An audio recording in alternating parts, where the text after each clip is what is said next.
When the Nintendo Switch was first revealed, one of the real eye-grabbing things about it was this idea of a system that isn't just a handheld, isn't just a home console, but something that was both, allowing you to easily switch between and adapt to your lifestyle, which was a great original idea that Sega had over 20 years ago. Can't do this on Nintendo, Genesis does. What Nintendo?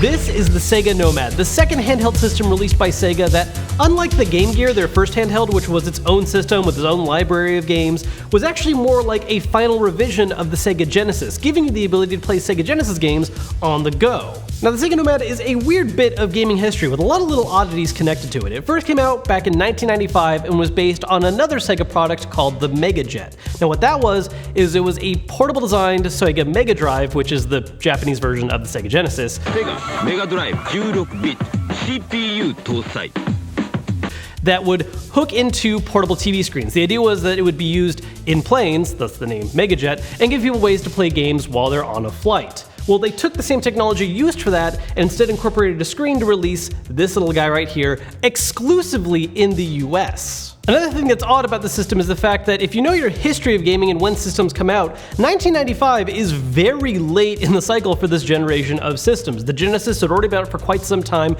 and their newer system, the Sega Saturn, was already released in the US and Japan. So here comes along this handheld version of an older system that's not going to really support any brand new interesting games. Now, the way Sega kind of leans into this is to say, well, hey, you have this gigantic library of over 500 Genesis games already available that you can play on the handheld, which is kind of cool, but it's kind of already being replaced by all the new stuff that's coming out instead. And this is just one of the many factors that played into why the Nomad didn't exactly see the same kind of success we see today with the Switch. The idea was super cool, but well ahead of its time, and just had a lot of factors playing against it. First, like I said, it didn't have any of its own original new games, its technology was lagging a bit behind because it was a handheld adaptation of an older system, and as a handheld, it just honestly wasn't super great. It's big, it's bulky, it's not super comfortable, and the battery life on it was not good at all. In fact, if you want to play it for long periods of time, you basically had to plug it into a wall outlet and it just became a stationary system, not really portable.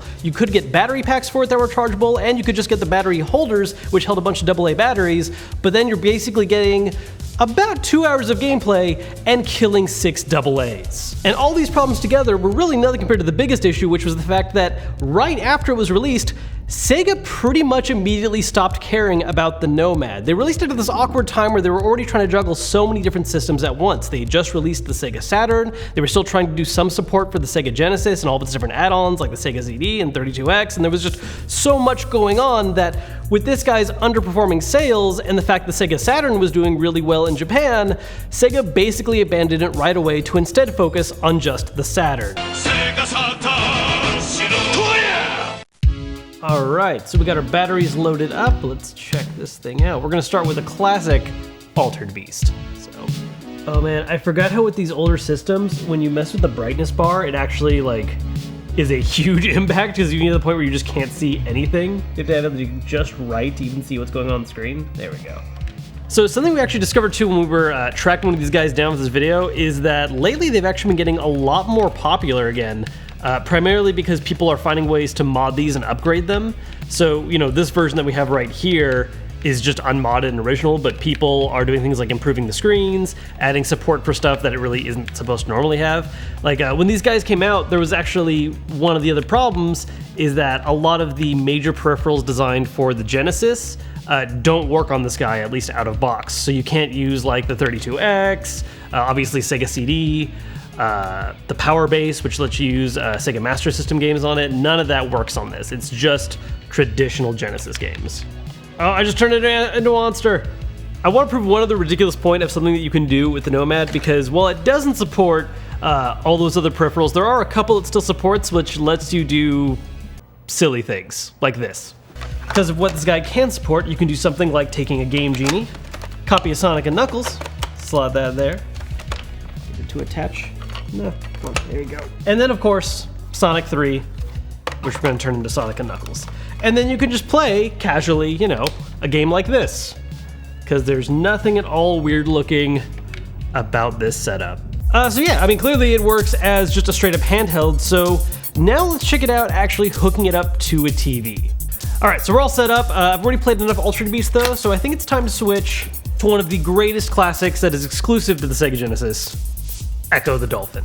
27 levels of danger, mystery, and beauty, all through the eyes of a dolphin. Simply brilliant. Which, by the way, something I didn't realize about this when we were first looking into it and getting it, I knew it connected to the TV. I did not realize that it doesn't stop the signal on the Nomad itself. You still have this screen going the whole time, which you have to use this as your Player 1 controller, so don't get distracted by that.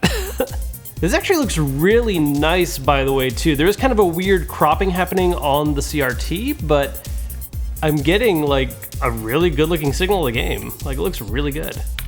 Which I haven't done like in-depth comparisons myself, but I actually have read arguments before that the Nomad doing the AV out is actually a cleaner, better signal than doing like just a traditional Genesis. Like, this is actually the best way to play some of these games. The only thing about this guy that's a little weird is that you have to use the Nomad itself as your Player 1 controller, even though it has the controller out, that's just for 2-player stuff.